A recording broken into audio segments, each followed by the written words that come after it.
ಇದಕ್ಕೆ ಇವತ್ತು ನಮಗೆ ಪರಿಹಾರ ಬೇಕಿವತ್ತು. ಈ ರಸ್ತೆಗಳ ಗುಂಡಿಗಳನ್ನು ನಾನು ಸರ್ಕಾರನ ಕೇಳ್ತೀನಿ. 2 ವರ್ಷ 3 ತಿಂಗಳಾಯಿತು, ಯಾವಾಗ ಮುಚ್ಚುತ್ತೀರಾ? ತೇಲುತ್ತಿರುವ ಬೆಂಗಳೂರು ಆಯಿತು, ತೆಪ್ಪದ ಬೆಂಗಳೂರು ಆಯಿತು, ಮುಳುಗಿದ ಬೆಂಗಳೂರು ಆಯಿತು. ನಾನು ಮುನಿಯಪ್ಪನವ್ರು ಇದ್ದಾರೆ ಹೇಳ್ತೀನಿ. ಮೊದಲು ನಾನು ಟ್ರಾನ್ಸ್ಪೋರ್ಟ್ ಮಿನಿಸ್ಟರ್ ಇದ್ದಾಗ ಈ ಬಸ್ಸಿನ ಸ್ಪೀಡ್ನ ಕೌಂಟ್ ಮಾಡ್ತೀರಿ. ಸ್ಪೀಡ್ ಕೌಂಟ್ ಮಾಡಿ ಅದನ್ನು ಡ್ರೈವರ್ಗಳಿಗೆ ಫಿಕ್ಸ್ ಮಾಡ್ತೀರಿ. ನೀನು ಇಷ್ಟು ಟ್ರಿಪ್ ಮಾಡೇಬೇಕು, ಮಾಡಿಲ್ಲ ಅಂದರೆ ಒಂದು ಸಂಬಳ ಕಟ್ ಮಾಡ್ತಾಯಿದ್ದೀರಿ. ಇವತ್ತು 15 ಕಿಲೋಮೀಟ್ರ್ ಇತ್ತು, ಇವತ್ತು ಅದು 9 ಕಿಲೋಮೀಟ್ರ್ ಬಂದಿದೆ. ಆತನೇ ಇಲ್ಲ, ಸ್ಪೀಡ್ ಮೇಂಟೈನ್ ಮಾಡೋಕ್ಕೆ ಆಗ್ತಾ ಇಲ್ಲ. ಎಲ್ಲ ಅಂದರೆ ಎಲ್ಲ ಕಡೆ ಹಳ್ಳ ಬಿದ್ದುಬಿಟ್ಟಿದೆ. ಅದನ್ನು ಇದುವರೆಗೂ ಆಗಿಲ್ಲ. ರಸ್ತೆ ಗುಂಡಿಗಳಿಂದ ಬಸ್ ಸಂಚಾರ ವಿಳಂಬ, ಆರ್ಟಿಕಲ್ಗಳ ಮೇಲೆ ಆರ್ಟಿಕಲ್ ಬರ್ತಾ ಇದೆ, ವಿಳಂಬ ಅಂತ ಹೇಳಿ. ಅದು ರಿಯಾಲಿಟಿ ಚೆಕ್ ಮಾಡಿದ್ದಾರೆ. ಅದರಲ್ಲಿ ವಿಜಯ ಕರ್ನಾಟಕ, ವಿಜಯವಾಣಿ, ಉದಯವಾಣಿ, ರಸ್ತೆಗಳು ಗುಂಡಿಮಯ. ಆಮೇಲೆ ಸ್ಕೈ ವಾಕ್ ಅಲ್ಲ ಸ್ವಾಮಿ, ಕಸದ ತೊಟ್ಟಿ. ಸ್ಕೈ ವಾಕ್ಗಳೆಲ್ಲ ಔಟವೆ, ಎಲ್ಲ ಕಸದ ತೊಟ್ಟಿ ಔಟವೆ ಸ್ಕೈ ವಾಕ್ಗಳು. ನಾನಂತೂ ಸ್ಕೈ ವಾಕಲ್ಲಿ ಯಾರು ಓಡಾಡೋದೇ ನೋಡಿಲ್ಲ, ಎಲ್ಲ ತುಂಬಿಟ್ಟಿದ್ದಾರೆ, ಕಸ ತುಂಬಿಟ್ಟಿದ್ದಾರೆ. ಅಲ್ಲಿ ಏನೇನು ನಡಿಬೋದೋ ಆ ಎಲ್ಲ ವಿಚಾರಗಳು ನಡೀತಾ ಇದೆ. ಈ ಥರ ಈ ಬ್ಯಾಡ್ ಬೆಂಗಳೂರಿಂದ ಬ್ಯಾಡ್ ರೆಕಾರ್ಡ್ ಒಂದು ಆಗಿದೆ. ನಾವು ವಿಶ್ವದಲ್ಲಿ ಇವಾಗ 3rdಲ್ಲಿದ್ದೀರಿ. ನಾವು ಬ್ಯಾಡ್ ಸಿಟಿಯಲ್ಲಿ 3ರ್ಡ್ಗೆ ಬಂದ್ಬಿಟ್ಟಿದ್ದೀರಿ ನಾವು ವಿಶ್ವದಲ್ಲಿ. ಇವಾಗ ಬ್ಯಾಡ್ ಸಿಟಿ ಇದು. ಒಟ್ಟು ನಮ್ಮಲ್ಲಿ ಆರ್ಟೀರಿಯಲ್ ರಸ್ತೆಗಳು ಮತ್ತು ಸಬ್ ಆರ್ಟಿರಿಯಲ್ ರಸ್ತೆಗಳು ಉದ್ದ 874 ಕಿಲೋಮೀಟರ್ ಇದೆ ಬೆಂಗಳೂರಲ್ಲಿ. ಇದಕ್ಕೆ ಇದುವರೆಗೂ ಖರ್ಚು ಮಾಡಿರೋದು 5,000 ಕೋಟಿ ಖರ್ಚು ಮಾಡಿದ್ದಾರೆ ಹಣ. ನನ್ನ ಹತ್ರ ಟೆಂಡರ್ ಕಾಪಿ ಎಲ್ಲ ಇದೆ. ಇಲ್ಲಿ 5,000 ಕೋಟಿ ಖರ್ಚು ಮಾಡಿದ್ದಾರೆ ಆರ್ಟೀರಿಯಲ್ ಸಬ್ ಆರ್ಟಿರಿಯಲ್ ರೋಡ್ಗಳಿಗೆ. ನೀವು ಬೆಂಗಳೂರು ರಸ್ತೆ ನೋಡ್ಬಿಟ್ರೆ ಎಲ್ಲ ಮಾಯವಾಗೋಗ್ಬಿಟ್ಟಿದೆ. ಎಲ್ಲಿ ಖರ್ಚು ಮಾಡಿದ್ದಾರೆ ಈ ದುಡ್ಡು? 5,000 ಕೋಟಿ ಎಲ್ಲೋಯ್ತು? ಇಲ್ಲ, ದುಡ್ಡು ಈ ವಾಲ್ಮೀಕಿ ನಿಗಮದಲ್ಲಿ ಕಳೆದೋದಂಗೆ ಎಲ್ಲೋ ಕಳೆದೋಗ್ಬಿಟ್ಟಿರ್ಬೇಕು. ಯಾರೇ ಬಾಯ್ ಸರ್, ಎಲ್ಲೋಯ್ತು 5,000 ಕೋಟಿ ಆನ್ ರೆಕಾರ್ಡ್? ನಾನು ಹೇಳ್ತಾ ಇರೋದು ಟೆಂಡರ್ ಫಾರಮ್ಸ್ ಇದೆ ನನ್ನ ಹತ್ರ. RTIನಲ್ಲಿ ಅಪ್ಲೈ ಮಾಡಿ ತಗೊಂಡಿದ್ದೀರಿ. ಇದರ 441 ಪುಟದ ಮಾಹಿತಿ ಕೊಟ್ಟಿದ್ದಾರೆ ನನ್ನ ಹತ್ರ. RTIನಲ್ಲಿ 441 ಪುಟ ಕೊಟ್ಟಿದ್ದಾರೆ. ಇದು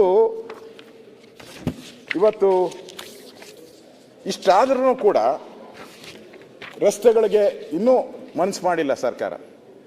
ಏನೋ ಅಭಿವೃದ್ಧಿ ಆಗ್ತೈತೆ ಅಂತ ಕನಸು ನಮ್ಮದೇನಿತ್ತು, ಆಗಿಲ್ಲ. ಬ್ರ್ಯಾಂಡ್ ಬೆಂಗಳೂರು ಅಂತ ಒಂದು ವರ್ಷ ಹೇಳಿದ್ರು DK ಶಿವಕುಮಾರ್, ಯಾಕೋ ಕೈ ಕೊಡ್ತು. ಆಮೇಲೆ ಬೆಂಗಳೂರನ್ನ ಈ ಭಗವಂತ ಬಂದರು ಬೆಂಗಳೂರು ಕಾಪಾಡಲ್ಲ ಅಂತ ಅಲ್ಲಿಗೆ ಹೇಳ್ಬಿಟ್ಟು ಅಲ್ಲಿಗೆ ಒಂದು ಫುಲ್ ಸ್ಟಾಪ್ ಕೊಟ್ಬಿಟ್ರು. ನೆಕ್ಸ್ಟು ಡೈವರ್ಟ್ ಮಾಡಬೇಕಲ್ಲ ಬೆಂಗಳೂರನ್ನ, ಅದಕ್ಕೇನು ಮಾಡಿದ್ರು? ಟನಲ್ ರೋಡ್ ಅಂತ ಶುರು ಮಾಡಬೇಕು. ಟನಲ್ ರೋಡು ಶುರು ಮಾಡ್ಕೊಂಡು ಈ ಟನಲ್ ರೋಡ್ಗೆ ಈಗ ಎಸ್ಟಿಮೇಟ್ ಮಾಡಿದ್ದಾರೆ ಎಷ್ಟು? 16,000ನ 18,000 ಕೋಟಿ, 17,000 ಕೋಟಿ. ಇದು ಒಂಥರ ಎತ್ತಿನ ಹೊಳೆ ಯೋಜನೆ ಪ್ರಾಜೆಕ್ಟು. ಅಧ್ಯಕ್ಷರೇ, ಯಾಕೆ ನಗಿತೀರ? ನಮ್ಮ ಸರ್ಕಾರ ಇದ್ದಾಗ ಸದಾನಗೌಡರು 8,000 ಕೋಟಿಗೆ ಮಾಡಿದರು. 8,000 ಕೋಟಿ ನೀರು ಬಂದೇ ಬಿಡ್ತು. ಕೋಲಾರ ಚಿಕ್ಕಬಳ್ಳಾಪುರ 8,000ಕ್ಕೆ ಬಂದುಬಿಡ್ತು. ನೋಡಿ ಟ್ಯಾಪ್ ಅವಾಗೆ ಎಲ್ಲ ಪೈಪ್ ಶುರು ಮಾಡಿಬಿಟ್ರು. ಎಲ್ಲಿಂದ? ನಿಮ್ಮೂರಿಂದ ಅಲ್ಲ ಪೈಪ್ ಹಾಕಿದ್ದು ನಾವು ಬುದ್ಧಿವಂತರು, ನಿಮಗಿಂತ ಬುದ್ಧಿವಂತರು ನಾವು. ನಾವೇನು ಮಾಡಿದ್ರಿ? ಈ ಕೋಲಾರದಿಂದ ಪೈಪ್ ಹಾಕೊಂಡು ಹೋಗ್ರಿ. ಅಲ್ಲಿಗೆ ಪೈಪ್ ಅಲ್ಲಿಂದ ಇಲ್ಲಿಗೆ ತರಲಿ, ಇಲ್ಲೇ ಪೈಪ್ ಹಾಕೊಂಡು ಹೋಗ್ರಿ. 8,000 ಕೋಟಿ ಅಂತ ಎಸ್ಟಿಮೇಟ್ ಮಾಡಿದ್ರಿ. ಇಲ್ಲಿಂದ ಹಾಕೊಂಡು ಹೋದ್ರೆ ಕಡಿಮೆ ಆಗುತ್ತೆ ಅಂತೇಳಿ. ಇವತ್ತದು 25,000 ಕೋಟಿಗೆ ಬಂದಿದೆ. ಹಾಂ, ಇನ್ನು 25 ಮನೆ ನಾನು ಹೋಗಿದ್ದೆ. ನಮ್ಮ MLA ಎಲ್ಲಪ್ಪ ಇದಾರಲ್ಲಿ, ಕರ್ಕೊಂಡು ಹೋಗಿದ್ದ. ಹಣ ಬರೇಬೇಕು ಅಂತ ಪಟ್ಟಿದ್ದು ಕರ್ಕೊಂಡು ಹೋಗಿದ್ದ. ನಾನು ಹೋದೆ ಅವತ್ತೇ. ಹೋಗೋಕೆ ಹಿಂದಿನ ದಿನ ಇವರು ಸ್ಟಾರ್ಟ್ ಮಾಡೋರೆ ಬ್ಲಾಸ್ಟ್ ಆಗ್ಬಿಟ್ಟೈತೆ. ಪೂರ್ತಿ ಬ್ಲಾಸ್ಟ್ ಆಗಿ ಇಡೀ ಕಾಫಿ ತೋಟ, ಒಂದು 150-200 ಎಕರೆ ಕಾಫಿ ತೋಟ ಎಲ್ಲ ಕಿತ್ಕೊಂಡು ಕೊಚ್ಕೊಂಡು ಹೋಗ್ಬಿಟ್ಟಿದೆ. ಕರ್ಕೊಂಡೋಗಿ ಸ್ಪಾಟ್ಗೆ ಪರಿಹಾರ ಕೊಡಿಸು ಅಂತ. ಕೊಚ್ಕೊಂಡು ಹೊರಟೋಗೈತಲ್ಲಪ್ಪ, ಇನ್ನೆಲ್ಲಿ ಪರಿಹಾರ? ಕಾಫಿ ಗಿಡನ ಎಲ್ಲಿ ಹುಡ್ತೀಯ ಅಂತ ಹೇಳಿದ್ರಿ. ಇನ್ನೂ ಅದಾಗಿಲ್ಲ. ನನಗನ್ಸ್ತತೆ ಅದು ಇನ್ನೂ 25 ಅಲ್ಲ 1 ಲಕ್ಷ ಕೋಟಿ ಆದ್ರೂ ಕೋಲಾರಕ್ಕೆ ನೀರು ಬರೋದು ನನಗೇನೋ ಡೌಟು. ಡೌಟು 1 ಲಕ್ಷ. ಹಂಗೆ ಈ ಟನಲ್ ರೋಡು ಇದನ್ನು ಕೊರಿತಾ ಇದ್ದೀರಾ ಸುರಂಗ 17,000 ಕೋಟಿ ಇದೆ. ಇದು ಮುಗಿಯೋಷ್ಟೊತ್ತು 1 ಲಕ್ಷ ಕೋಟಿ ಅದು ಆಯಿತು ಅಧ್ಯಕ್ಷರೇ. ಓಕೆ, ನೀವು 1 ಲಕ್ಷ ಅಲ್ಲ 10 ಲಕ್ಷ ಕೋಟಿ ಆಗಲಿ. ಇಲ್ಲಿ ಓಡಾಡ್ತಿರಲ್ಲ ಈ 17 ಕಿಲೋಮೀಟ್ರು ಏನು ಎಷ್ಟು ಮುನಿ 19 ಕಿಲೋಮೀಟ್ರು 16 ಆಯಿತು 16 ಅಂತ ಇಟ್ಕೊಳ್ಳಿ. ಎಷ್ಟು ದುಡ್ಡು ಕೊಡೋಕೆ 700 ರೂಪಾಯಿ ಏನೋ ಫಿಕ್ಸ್ ಮಾಡವ್ರಿ ಇವಾಗ ಎಸ್ಟಿಮೇಟ್ ಮಾಡಿರೋದು. ಏನಕ್ಕೆ 17,000ಕ್ಕೆ 700 ರೂಪಾಯಿ ಮಾಡವ್ರೆ ಈ ಹೋಗೋಕ್ಕೆ. ನಿಮ್ದೇನಾನ ಜಾಸ್ತಿ ಆಗೋದ್ರೆ ಇದು 1,200 ಆತ ಯಾವನೋ ತಾನೆ ಈ ರೋಡ್ಗೆ ತಿರುಗಿ ಇವಲ್ಲ ಏನೋ ಸ್ಕೈ ವಾಕ್ಗಳು ಹಂಗೆ ಕಸದ ತೊಟ್ಟಿ ಆಗೋತತೆ. ಅವಾಗ ಇಡೀ ಬೆಂಗಳೂರು ಕಸನ ಇದಕ್ಕೆ ಲೋಡ್ ಮಾಡ್ಬೋದು ನಾವು ತುಂಬಿಟ್ಟು. ಇವಾಗ ಎಲ್ಲೋ ತಗೊಂಡೋಗಿ ಆಗ್ತಾ ಇದ್ದೀರಿ, ಅದ್ರ ಬದಲು ಈ ಟನಲ್ ಮಾಡಿದ್ದು ಒಳ್ಳೇದಾಯಿತು. ಈ ಟನಲಲ್ಲೇ ತುಂಬೋದು, ಕಸದ ತುಂಬಕ್ಕೆ ಆತತೆ ಅಷ್ಟೆ. ನಾವೇನು ಅಭಿವೃದ್ಧಿ ವಿರೋಧಿ ಅಲ್ಲ. ಅಭಿವೃದ್ಧಿ ಮಾಡೋಕ್ಕೆ ವಿ ಆರ್ ಬಾರ್ನ್. ನಾವು ಇಲ್ಲೇ ಹುಟ್ಟಿದಿರಿ, ಇಲ್ಲೇ ಬೆಳೆದಿದ್ದೀರಿ, ಇಲ್ಲೇ ಸಾಯೋರು ನಾವು. ಜೀನಾಯ ಮರಣಾಯ ಇಸ್ಕೆ ಬಿನಾ ಜಾನಾ ಕಹ ನಮ್ಮ ಸ್ಥಿತಿ ಇವತ್ತು. ಅದಕ್ಕೆ ಈ ಟನಲ್ನ ಇಷ್ಟೊಂದು ದುಡ್ಡು ಹಾಳು ಮಾಡಿದ್ರೆ ಬೆಂಗಳೂರು ಅಭಿವೃದ್ಧಿ ಹೆಂಗಾಗ್ತೈತೆ? ಅದರಿಂದ ಇವತ್ತು ಇಡೀ ರಾಜಧಾನಿಯ ರಸ್ತೆಗಳೆಲ್ಲನೂ ಕೂಡ ಇವತ್ತು ಹಾಳಾಗಿ ಹೋಗಿರ್ತಕ್ಕಂಥದ್ದು ನಾವು ನೋಡ್ತಾ ಇದ್ದೀರಿ ಅಧ್ಯಕ್ಷರೇ. ಅದೇ ರೀತಿ ಈ ಅಭಿವೃದ್ಧಿಗೆ ಹೊರೆ ಅನ್ನೋ ಥರ ಈ ಖಾತೆ ಮಾಡಿದ್ದಾರೆ ಇವತ್ತು. ನಾನು ಆಗಲೇ ಹೇಳಿದೆ ಈ ಖಾತೆ ಏನು ಪರಿಸ್ಥಿತಿ ಅಂತ. ದುಡ್ಡು ವಸೂಲಿ ಮಾಡೋಕ್ಕೆ ಇದು ಒಂದು 12,000 ರೂಪಾಯಿ ತೊಗೊತಾರೆ ಒಂದೊಂದು ಈ ಖಾತೆ ಮಾಡೋಕ್ಕೆ. ಹಿಂದೆ ನಮ್ಮದೇ ಖಾತೆ ನಮ್ಮ ಹೆಸರಿಗೆ ಎಲ್ಲ ಇದ್ದಿದ್ದು ನಮ್ಮ ಹೆಸರಿಗೆ. ಅದು ಸಿಸ್ಟಮ್ ಬದಲಾವಣೆ ಅಷ್ಟೇ. ಅದಕ್ಕೆ ನೀವು ದುಡ್ಡುಗಳು ವಸೂಲಿ ಮಾಡ್ತಾ ಇದ್ದೀರ. ಈ ಸರ್ವರ್ ಡೌನು ಎಲ್ಲೋಗೋ ಮನೆ ಅವನು ಯಾರಿಗೋ ಇದು ಮಾಡ್ತಾರಲ್ಲ, ನೀವು ಈ ಖಾತೆಗೆ ಅಪ್ಲೈ ಮಾಡಿದ್ರೆ ನಿಮಗೆ ಮೊಬೈಲ್ಗೆ ಇದು ಬರ್ತದೇನೋ OTP. ಪರಮೇಶ್ವರ್ ಅವರು ಈ ಖಾತಾ ಮಾಡಿದ್ರೆ ನೀವು ಅಪ್ಲೈ ಮಾಡಬೇಕಲ್ಲ, ನೀವು ಮಾಡಿದ್ರೆ ಗೊತ್ತಿಲ್ಲ, ನೀವು ಸ್ಪೆಷಲ್ ಕ್ಯಾಟಗರಿ ಇರೋದ್ರಿಂದ ಗೊತ್ತಿಲ್ಲ. ಈ ಖಾತಾ ಮಾಡೋಕ್ಕೆ ನಾವು ಅಪ್ಲೈ ಮಾಡಿದ್ರೆ OTP ಬರ್ತದೆ. ಒಬ್ಬನಿಗೆ 150 ಸರಿ ಬಂದಿದೆ, ದಾಖಲೆ ತಂದು ಕೊಟ್ಬಿಡ್ತೀನಿ ನಿಮಗೆ. OTP 150 ಸರಿ ಬಂದಿದೆ ಅವನ ಮೊಬೈಲ್ಗೆ. ಅಂದರೆ ಎಷ್ಟು ನೀವು ಸಿಸ್ಟಮ್ ಡೆವಲಪ್ ಮಾಡಿದ್ದೀರಾ ಅಂತ. 150 ಬಾರಿ ಈ ಖಾತಾ ಮಾಡೋಕ್ಕೆ 150 ಬಾರಿ OTP ಬರ್ತೈತೆ ಅಂದರೆ ಈ ಸರ್ಕಾರಕ್ಕೆ ಏನು ಹೇಳ್ಬೇಕು ನಾವು? ಈ ಖಾತಾ ಮಾಡಿ ಏನೋ ಸಾಧನೆ ಮಾಡಿದ್ದೀರಾ ಅಂತ. ಏನು ಸಾಧನೆ ಆಯ್ತು ಇದರಿಂದ? ಜನರು ಈ ಖಾತಾ ಅಂದರೆ ಸರಳತೆ ಬರಬೇಕು. ಸರಳತೆ, ಆರಾಮ್ಸೆ ಈ ಖಾತಾ ನಮ್ಮ ಹೆಸರಿಗೆ ಟ್ರಾನ್ಸ್ಫರ್ ಆಗಿ ನನ್ನ ಅಲ್ಲಿ ಬುಕ್ಕಲ್ಲಿದೆ, ಅದನ್ನು ನನಗೆ ಟ್ರಾನ್ಸ್ಫರ್ ಮಾಡ್ಬೋದಾಯಿತು. ಏನೋ ಮಾಡೋಕ್ಕೆ ಹೋಗಿ ಇವತ್ತು ಈ ಖಾತಾಯಿಂದ ನನಗೆ ರಾಜ್ಯದಲ್ಲಿ ಅನಿಸುತ್ತೆ ಒಂದು 10,000 ಕೋಟಿ ಅವ್ಯವಹಾರಕ್ಕೆ ದಾರಿ ಆಯಿತು. ಒಂದು 10,000 ಕೋಟಿ ಆಯಿತು. ಅದರಿಂದ ಇವೆಲ್ಲನೂ ಕೂಡ ನಾವು ಇವತ್ತು ಈ ಸ್ಲೋಗನ್ಗಳನ್ನು ನಾವು ಇಟ್ಕೊಂಡಿದ್ದೀರಿ. ಇನ್ನು ಬೆಂಗಳೂರು ಮಳೆ ಬಂದರೆ ಅಂತೂ ಕೂಡ ಇವತ್ತು ಓಡಾಡೋಕ್ಕಾಗದಂಥ ಸ್ಥಿತಿಯಲ್ಲಿ ಇವತ್ತು ನಾವಿದ್ದೀರಿ. ನಾನು ಕಾಂಗ್ರೆಸ್ ಸರ್ಕಾರ ನಾವೆಲ್ಲ ಈಗ ಬಸ್ ಖರೀದಿ ಹೇಳ್ತಾಯಿದ್ರು, 5,000 ಬಸ್ ಏನೋ ಖರೀದಿ ಮಾಡ್ತಾ ಇದ್ದೀರಿ ಅಂತ. 5,000ನ 5,000 ಬಸ್ ಖರೀದಿ. ಇನ್ಮೇಲೆ ಬಸ್ ಖರೀದಿ ಮಾಡಬಾರ್ದು. ಮಳೆ ಬಂದರೆ ದೋಣಿಗಳು ಖರೀದಿ ಮಾಡ್ಬಿಡೋದು ಬೆಸ್ಟು. ಬಸ್ ಖರೀದಿ ಬದಲು ದೋಣಿಗಳನ್ನೂ ಸೇರಿಸ್ಕೊಬೇಕೀಗ. ಒಂದು 50 ಬಸ್ ಖರೀದಿ ಮಾಡಿದ್ರೆ ಒಂದು 10 ದೋಣಿನೂ ನಾವು ಪರ್ಚೇಸ್ ಮಾಡಬೇಕು. ಆ ಪರಿಸ್ಥಿತಿ ಇವತ್ತು ಆಗ್ತಾಯಿದೆ. ಇವತ್ತು ನಾವು ಕರಾವಳಿಗೆ ಹೋಗಂಗಿಲ್ಲ, ಇಲ್ಲೇ ಬೀಚ್ಗಳು ನಿರ್ಮಾಣ ಆಗ್ಬಿಟ್ಟಿದೆ ಈಗ ನಮಗೆ. ಅಲ್ಲೇ ಗೋವಾನೂ ಇಲ್ಲ, ಕೇರಳನೂ ಇಲ್ಲ, ನಲುಗಿದೆ ಬೆಂಗಳೂರು. ನೇತ್ರಾವತಿ ಎಲ್ಲ ಇಲ್ಲೇ, ಅವ್ರು ಗಲಾಟೆ ಮಾಡೋಂಗಿಲ್ಲ, ಇಲ್ಲೇ ನೇತ್ರಾವತಿನ ಸೃಷ್ಟಿ ಆತ. ಈ ರೀತಿ ನಮಗೆ ತೊಂದರೆ ಆಗಿದೆ ಅಧ್ಯಕ್ಷರೇ. ಅಭಿವೃದ್ಧಿಗೆ ಆಗ್ತಾ ಇಲ್ಲ ಇಲ್ಲಿ. ಇನ್ನೊಂದು ನಾನು ಭಾಳ ಇಂಪಾರ್ಟೆಂಟ್ ಹೇಳಬೇಕಾಗಿದೆ. ಬೆಂಗಳೂರಲ್ಲಿ ಈ ಮರಗಳು ಮಳೆ ಬಂದಾಗ ಮರ ಬಿದ್ದು ಪ್ರತಿ ಮಳೆಯಲ್ಲೂ ಸುಮಾರು 4ರಿಂದ 5 ಜನ ಸಾಯ್ತಾರೆ. ಬೆಂಗಳೂರು ಅಂತ ಸಿಟಿಯಲ್ಲಿ 4ರಿಂದ 5 ಜನ ಸಾಯ್ತಾರೆ. ಇದು ಅವಮಾನ ನಮಗೆ. ನಾನು ಕೇಳಿದೆ ಅಧಿಕಾರಿಗಳನ್ನ, ಏನಪ್ಪ ನಿಮ್ಮ ಸ್ಥಿತಿ ಅಂತ. ಅದಕ್ಕೆ ಅವ್ರು ಏನು ಹೇಳಿದ್ರು ಅಂದರೆ, ಒಂದು ಕಾನ್ಸ್ಟಿಟ್ಯೂನ್ಸಿಗೆ 5 ಜನ ಇಟ್ಟಿದ್ದೀನಿ ಅಂತ. ಮರಗಳು ಎಷ್ಟಿದೆ? 3ರಿಂದ 4 ಲಕ್ಷ ಮರಗಳಿದೆ ಒಂದೊಂದು ಕಾನ್ಸ್ಟಿಟ್ಯೂನ್ಸಿಯಲ್ಲಿ. More than that. ಆ 4 ಲಕ್ಷ ಜನ ಇದನ್ನು ಮರನ ಟ್ರಿಮ್ ಮಾಡೋಕ್ಕೆ 5 ಜನ.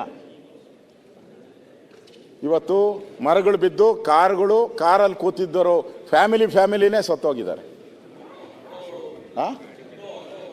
ಆಟೋಗಳ ಮೇಲೆ ಬಿದ್ದು ಪಾಪ ಬಡವ್ರ ಆಟೋನೂ ಹೋಯ್ತು, ಅವನ ಡ್ರೈವರು ಸತ್ತೋದ. ಅಂದರೆ ದುಡ್ಡಿಲ್ಲ ಇವ್ರ ಹತ್ರ, ಹಣ ಇಲ್ಲ, ಡೆವಲಪ್ ಮಾಡೋಕ್ಕೆ ಹಣ ಇಲ್ಲ. ಈಗ ಆ ಟ್ರಿಮ್ ಮಾಡಿದರೆ ಯಾರು ಸಾಯ್ತಾನೆ ಇರಲಿಲ್ಲ. ಟ್ರಿಮ್ ಮಾಡೋಕ್ಕೂ ಇವ್ರ ಹತ್ರ ದುಡ್ಡಿಲ್ಲದಂಥ ಪರಿಸ್ಥಿತಿಯಲ್ಲಿ ಇವತ್ತು ನಾವು ನೋಡ್ತಾ ಇದ್ದೀರಿ. ಇದರಿಂದ ನನಗನ್ಸ್ತೈತೆ ಬೆಂಗಳೂರು ಒಂದು ರೀತಿ ಹಣ ಇಲ್ಲದೆ ಇವತ್ತು ಅಭಿವೃದ್ಧಿ ದೃಷ್ಟಿಯಿಂದ ನಾವು ಸ್ಲೋ ಆಗ್ತಾ ಇರೋವಂಥದ್ದನ್ನು ನಾವು ಇವತ್ತು ನೋಡ್ತಾ ಇದ್ದೀರಿ. ಮತ್ತು ತ್ಯಾಜ್ಯ ವಿಲೇವಾರಿ ಅಂತೂ ನಮ್ಮನ್ನು ಹೇಳಿದರು, ಮುಗಿಸ್ಬಿಡ್ತೀನಿ ಆಗಾಯ್ತು. ತ್ಯಾಜ್ಯ ವಿಲೇವಾರಿಗೆ ಬಂದಾಗ ಕಸ ನಮ್ಮನ್ನು ಬೈದರು ಅಂದರೆ ಈ ಅಮೇರಿಕಾ ಪತ್ರಿಕೆಯಲ್ಲೂ ಕೂಡ ಏನೋ ಗಾರ್ಬೇಜ್ ಬೆಂಗಳೂರು ಅಂತ ಆಯಿತು. ಗಾರ್ಬೇಜ್ ಬೆಂಗಳೂರು ಒಳಗಡೆ ಗಾರ್ಬೇಜ್ ಇದೆ ಅಂತ ಹೇಳಿ ಅಮೇರಿಕಾ ಪತ್ರಿಕೆಯಲ್ಲೇ ಬಂತು. ಇವತ್ತೇನಾಗಿದೆ, ಗಾರ್ಬೇಜ್ ಒಳಗಡೆ ಬೆಂಗಳೂರು ಸೇರ್ಕೊಂಬಿಟ್ಟಿದೆ. ಶಿವಕುಮಾರ್ ಹೇಳಿದ್ರು ನಮ್ಮ ಕೈ ಸಾಧ್ಯನೇ ಇಲ್ಲ ಅಂತ. ಸರ್ಕಾರ ಬಂದಾಗ ಹೇಳಿದ್ರು ಬೆಂಗಳೂರಿನ 4 ಕಡೆ 100 ಎಕರೆ ತಗೊಂಬಿಟ್ಟು 6 ತಿಂಗಳಲ್ಲಿ ನಾವು ಅದನ್ನು ಎಲ್ಲ ಕಸನ ವಿಲೇವಾರಿ ಮಾಡಿಬಿಡ್ತೀರಿ, ಡೋಂಟ್ ವೆರಿ. ಅವ್ರದ್ದು ಮಾಮೂಲಿ ಡೈಲಾಗ್ ಅಲ್ಲ, ಡೋಂಟ್ ವರಿ ಅಂತ ಅಂದ್ಬಿಟ್ಟು ಹೋದರು. ಈಗ ಜನ ವರಿ ಮಾಡ್ತಾ ಇದ್ದಾರೆ. ನೀವೇ ಓಡಾಡ್ತಿರಲ್ಲ ಬೆಂಗಳೂರಲ್ಲಿ, ಕಸದ ರಾಶಿ ಅಂಡರ್ ಪಾಸಲ್ಲಿ ಹೋದರೂ ಕಸ ಬಿದ್ದಿರ್ತದೆ. ಅಂಡರ್ ಪಾಸಲ್ಲಿ ಮೂಟೆಗಳು ತಂದು ಜೋಡಿಸ್ಬಿಟ್ಟು ಹೋಗಿರ್ತಾರೆ. ಕ್ಲೀನಿಂಗೇ ಇಲ್ಲ. ನನಗನ್ಸ್ತೈತೆ ಅವ್ರಿಗೂ 4 ತಿಂಗಳಿಂದ ಸಂಬಳ ಕೊಟ್ಟಿಲ್ಲೋ ಏನೋ ಅಂತ ಕೇಳಿದೆ. 4 ತಿಂಗಳಿಂದ ಸಂಬಳ ಕೊಟ್ಟಂಗಿಲ್ಲ. ಇದಕ್ಕೂ ಏನು ಪಾರ್ಕ್ಗಳಲ್ಲಿ ಮೇಂಟೆನೆನ್ಸ್ ಮಾಡ್ತಾರ, ಅವ್ರಿಗೂ ಸಂಬಳ ಕೊಟ್ಟಿಲ್ಲ. ಈ ಪರಿಸ್ಥಿತಿಯನ್ನು ನಾವು ನೋಡ್ತಾ ಇದ್ದೀರಿ.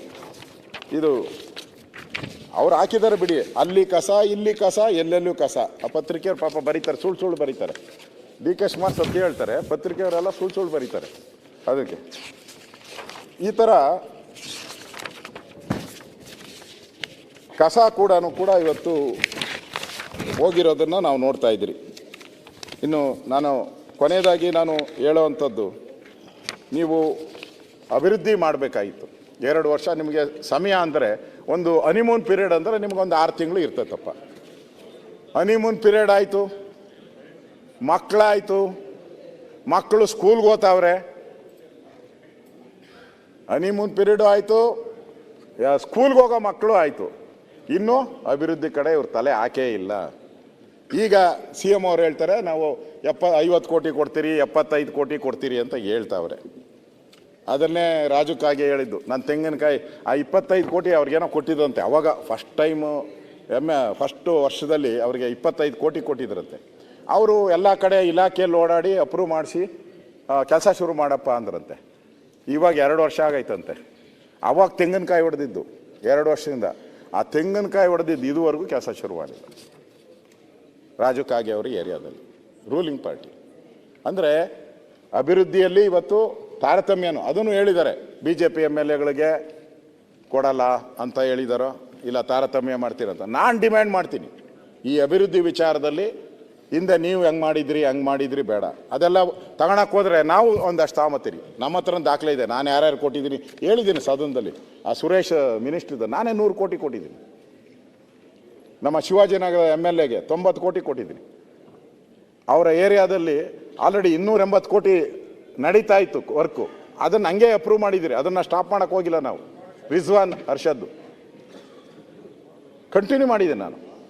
ಇವರು ನಮಗೆ ಇದುವರೆಗೆ ನನ್ನ ಕಾನ್ಸ್ಟಿಟ್ಯೂನ್ಸಿ ಅಧ್ಯಕ್ಷರೇ, ನಾನು ಒಬ್ಬ ವಿರೋಧ ಪಕ್ಷ, ನನ್ನ ಕಾನ್ಸ್ಟಿಟ್ಯೂನ್ಸಿಗೆ 20 ಕೋಟಿ ಕೊಟ್ಟಿಲ್ಲ ಇದುವರೆಗೂ. 2 ವರ್ಷ ಚಿಲ್ಲರೆ ಆಯಿತು, ನಮ್ಮ ಕಾನ್ಸ್ಟಿಟ್ಯೂನ್ಸಿಗೆ ಇಲ್ಲ. ಕೊಡ್ತೀನಿ ಅಂತ ಇದ್ದಾರೆ. ಕೊಟ್ಟರೆ ಎಲ್ಲರಿಗೂ ಒಟ್ಟಿಗೆ ಒಳ್ಳೆ ತಾರತಮ್ಯ ಮಾಡದೆ ಹಣ ಬಿಡುಗಡೆ ಮಾಡಿ, ಆಗ ರಾಜ್ಯದ ಅಭಿವೃದ್ಧಿ ಆಗ್ತೈತೆ.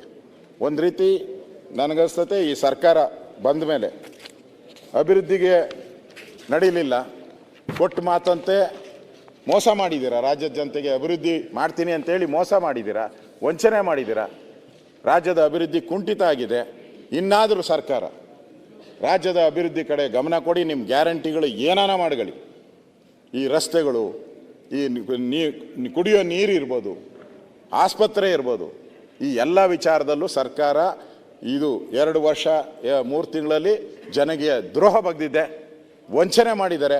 ಇಷ್ಟೊಂದು ಜನಗಳ ಮೇಲೆ ತೆರಿಗೆ ಹಾಕಿ ಹೊರೆ ಹಾಕಿ 56,000 ಕೋಟಿ ಲೂಟಿ ಆಗಿದೆ ತೆರಿಗೆಯಿಂದ. ಇಷ್ಟೆಲ್ಲ ಆದರೂ ಕೂಡ ಜನಕ್ಕೆ ನ್ಯಾಯ ಸಿಕ್ಕಿಲ್ಲ. ಅದಕ್ಕೋಸ್ಕರ ನಾವು ವಿಧಾನಸಭೆಯಲ್ಲಿ ಈ ಅಭಿವೃದ್ಧಿ ವಿಚಾರದಲ್ಲಿ ಅಭಿವೃದ್ಧಿ ಶೂನ್ಯ ಆಗಿದೆ, ಇನ್ನಾದರೂ ಎಚ್ಚೆತ್ಕೊಂಡು ಅಭಿವೃದ್ಧಿ ಮಾಡಿ ಅನ್ನೋ ಸರ್ಕಾರಕ್ಕೆ ಕಿವಿಯಿಂದ ಕೆಲಸ ಮಾಡಬೇಕಾಗಿದೆ.